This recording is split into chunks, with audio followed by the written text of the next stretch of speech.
nahatratra evatra amin'ny 30 ireo mpampianatra frama voakarakara knapsa tany Mananaravatra sy maro antsetra nanomboka ny alarobia teo ka hatramin'ny faran'ny volana oktobra ity.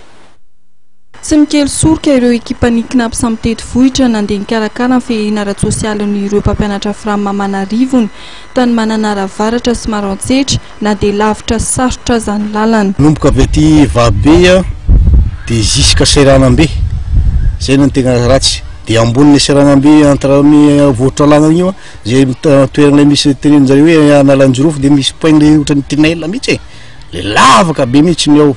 Isan'ireo nahazo tombotsoa tamin'ny guichet forain Ramsey Michel izay mpampianatra frama mitazona ny klasy CP1 CP2 ao amin'ny EPP Atsirandrano Zap Ambody Voanio. Le tegna ndraindraiky zegny le fiarignana farany antegna ankoatrandraha tsy tafiditra amin'ny pièce-mpanjakana zay mbo tafiditry mahazo vola farany agny antegna tsy tafiditra pièce-mpanjakana. Mandritra ny guichet forain dia mamany olana ara-tsosialy ny mpampianatra sy ireo mpiasa tsy miankina ny ekipa ny KNAPS.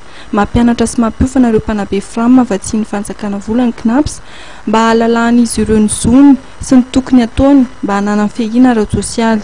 Tsehivina fa tamin'ny 2 oktobra 2020 nisy fifanarana teo amin'ny ministera fanampiasam-pirenena sy ny KNAPS momba ny fandraisana tanana ireo mpampianatra frama subventionné eny anivon'ny EPP.